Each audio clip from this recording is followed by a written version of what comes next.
I set boundaries with my mill after a nightmare visit. Now my husband thinks I'm selfish for keeping my distance. So I have to say at first, I love my mill, but we had quite a fallout this summer. My husband M35 and me F33 live in Europe while my mill lives in Asia. We have some, I don't know if I should call it cultural differences. Last year I went there for Christmas and New Year's, which was very difficult for me. I wasn't used to spending so much time with people I barely know on a small space. But I put a brave face and went through it. My husband and I met shortly before COVID, married during COVID 3 years ago, and I met his family in person only 3 times. I didn't want to disappoint anyone, but the lack of privacy was taking a toll on me and my BPD. I went to therapy and am okay now, as long as I avoid triggers. Because of my BPD, I am quite afraid to meet new people, as I am always afraid I might lose control. My husband knows this. The problem is, it is difficult to explain to him some of my reactions, or why am I sometimes running away from people. Important. We speak 99% of time his language, he speaks almost none of mine and very little my second language, which is German. I am quite good at his language, but I would consider myself not good enough to live in his country yet. The difference is also, during my childhood my family never let people we didn't know spend time at our house, let alone stay the night.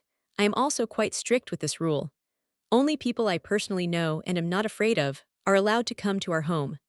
My husband knows this and respects this, as I am accepting much more rules from his culture, so this one I am adamant about.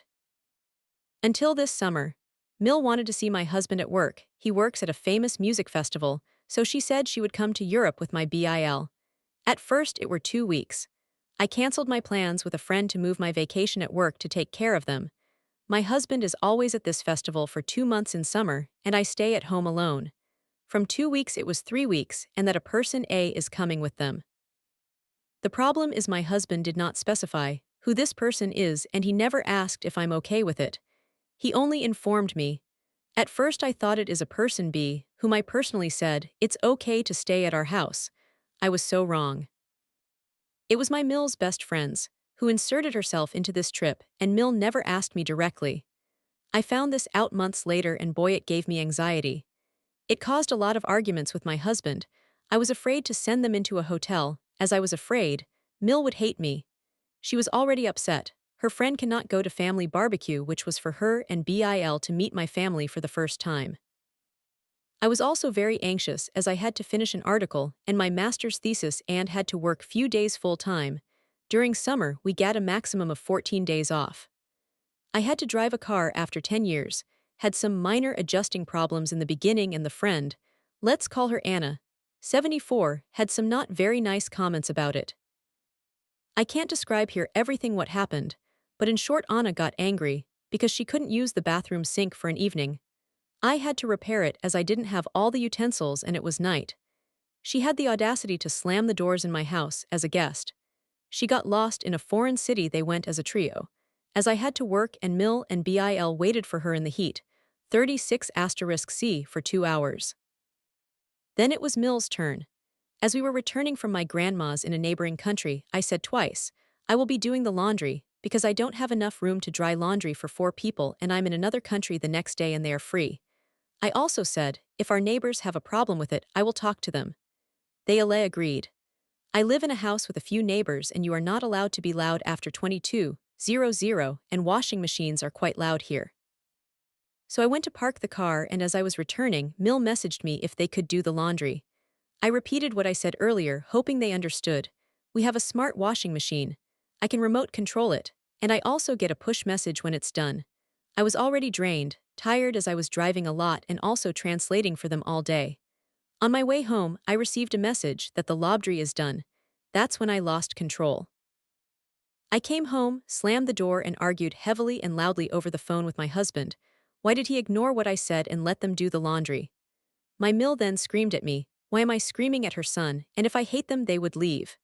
I felt very hurt, but I apologized. After 2 hours of me kneeling in front of her, my husband on the phone, she said it was her fault as she never told my husband about our agreement.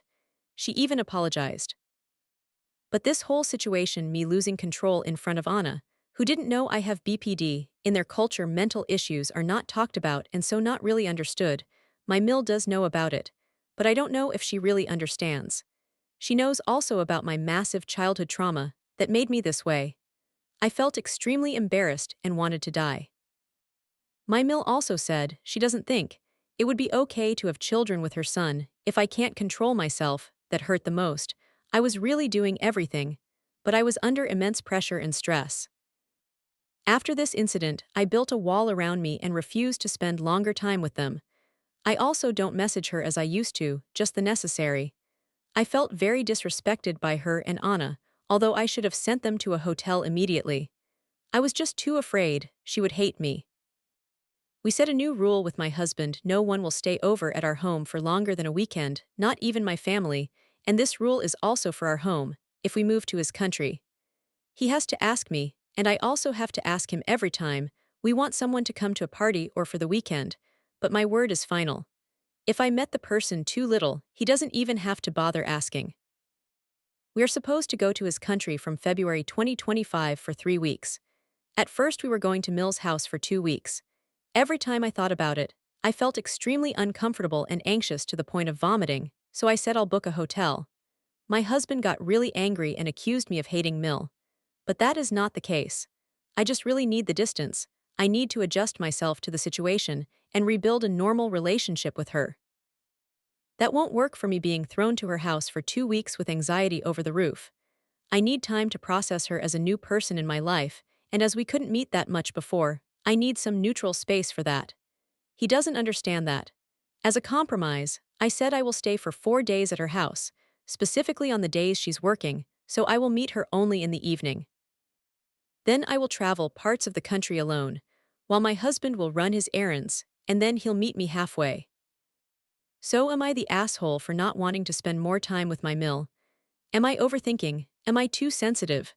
Or is it okay to protect myself first, and then in an extended way everyone else? Update: so my trip to husband's country is cancelled. The reason is very simple: and happy I am pregnant. It isn't that I would not be allowed to fly, but I have an important screening, and as I will be a risk pregnancy because of other health issues, the screening is really important and can be done only between week 12 and 14. That would be the time we would be in Asia. I could do the screening there, but I don't really know what has to be done and I will have to pay the full bill, which could be a few €100. So I decided to stay home and have it done for free. What is the next problem? The issue from summer has not been resolved, and my Mill does not know yet. She will not be allowed to stay at our home even after the birth of the baby.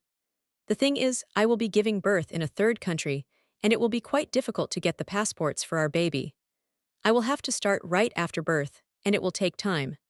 I will also need my husband full-time for help and Mill, as she doesn't speak any other languages, just hers would be a burden.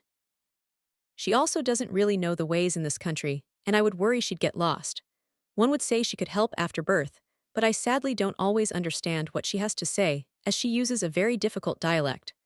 I also don't feel comfortable around her, as we did not really resolve the issue from summer. I want everyone to meet our baby on my terms when I'm ready and settled with the new way of life. In my country, there is absolutely no problem to wait until the mother is ready. Also, the bureaucracy will sadly not allow us to enjoy the parenthood. And important, without both passports, I will not get my parental leave money, and I could be months without money. I earn currently more than my husband.